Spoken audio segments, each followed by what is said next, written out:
Olá, queridos, olá, queridas. O programa Minutos Terapêuticos é uma proposta de conversa que vai aliar psicologia e espiritualidade.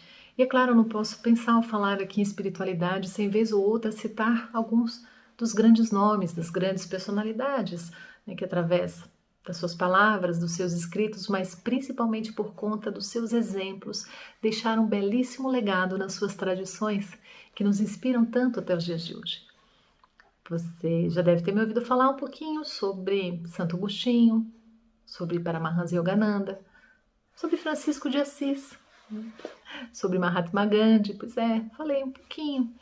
Acredito que você já conhece muito mais sobre todos eles através de outras pessoas ou das suas leituras, mas o que poucas pessoas sabem é que todos eles declararam, ou seus biógrafos, a importância das mães, sim, das mães nutritivas, nutridoras, essas mães que foram um verdadeiro fermento para que pudesse crescer no coração deles essa sensibilidade para com o sofrimento humano, essa força da compaixão, da entrega amorosa no mundo e também da força para o enfrentamento dos reveses da vida. Gandhi fala da sua mãe no seu livro autobiográfico, dizendo que foi ela quem trouxe para ele o gosto pela religião, ela que era devota de Vishnu, uma divindade dentro da cultura hindu, ela que trouxe para ele os ensinamentos da ética, da moral no hinduísmo através dos yamas e dos niyamas. Yamas é aquilo que um hindu não pode fazer, não deve fazer na sua vida, e os niyamas é aquilo que ele precisa realizar, precisa entregar no mundo. Isso foi tão impactante que Gandhi chegou a comentar que onde ele estivesse no mundo, a mãe estava dentro dele, que ela era uma verdadeira bússola para o bom caminho.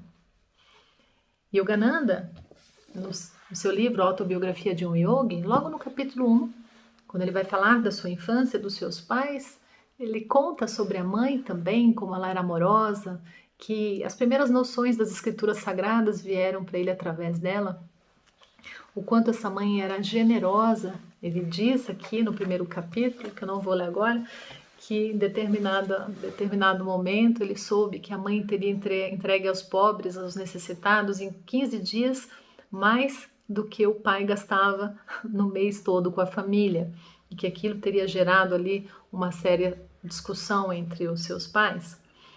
Essa mãe que deixou uma carta que foi entregue ao Yogananda após a morte dela, alguns meses após a morte, nessa carta ela escreve que ela percebia a luz do filho, que ele seria um grande yogi e que em determinado momento da vida dele ele faria uma entrega amorosa à humanidade.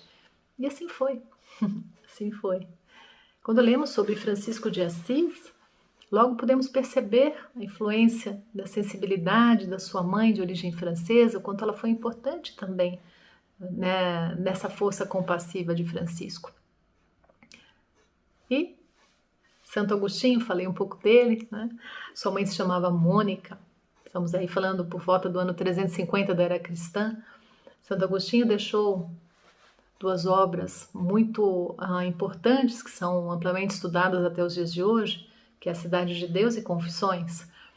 E em Confissões, que realmente são confissões do próprio Agostinho diretamente a Deus, ele vai falar bastante sobre a influência, a importância da sua mãe, não só no seu desenvolvimento, mas no seu resgate, porque durante muitos anos Agostinho teria ficado em profundo desequilíbrio, atrelado ao maniqueísmo, ao hedonismo.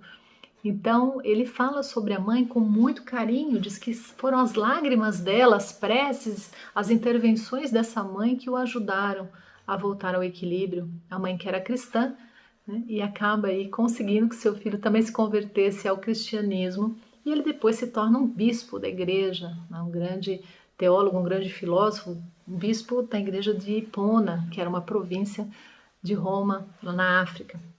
Eu vou ler um trecho de Confissões, que é muito bonito, que ele fala sobre a mãe.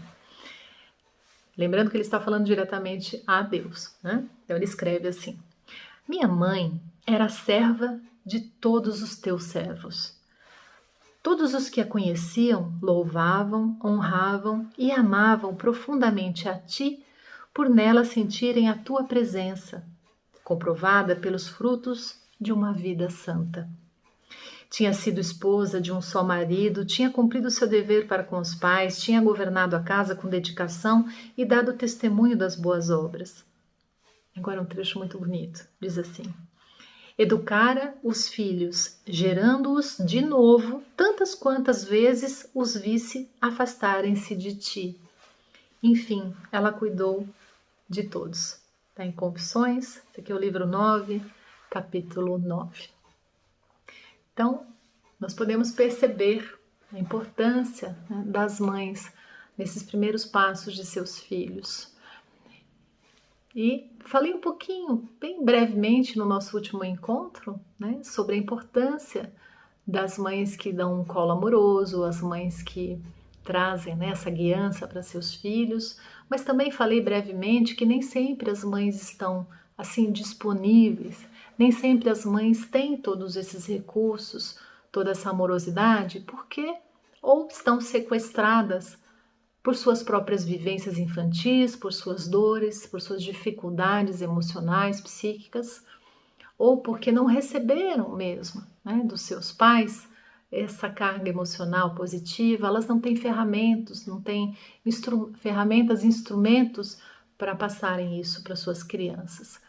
Então, também são mães e têm um enorme valor, como eu disse no encontro anterior, porque disseram sim para a vida, disseram sim para a vida dos seus filhos. Elas permitiram que a vida acontecesse através deles. Isso é muito grande.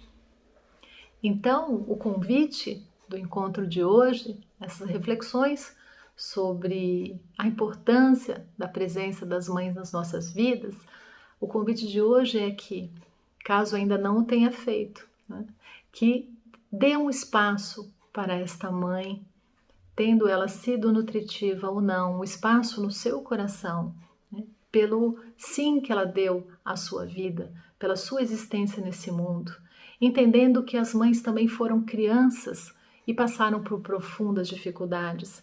Costumo dizer que muitas vezes nós somos vítimas de vítimas e que então é preciso reconsiderar os nossos julgamentos e as nossas condenações. E mais que isso, também tenho dito ao longo dos nossos encontros, que hoje, como adultos, já conseguimos e já podemos sim dar colo a nós mesmos muitas vezes. Podemos voltar psiquicamente, cuidar do nosso campo emocional, das nossas feridas, sendo mães e pais de nós mesmos, quando necessário. Desejo um lindo, um sagrado, um pacificado Dia das Mães a todos nós. É isso. Eu agradeço e até a próxima.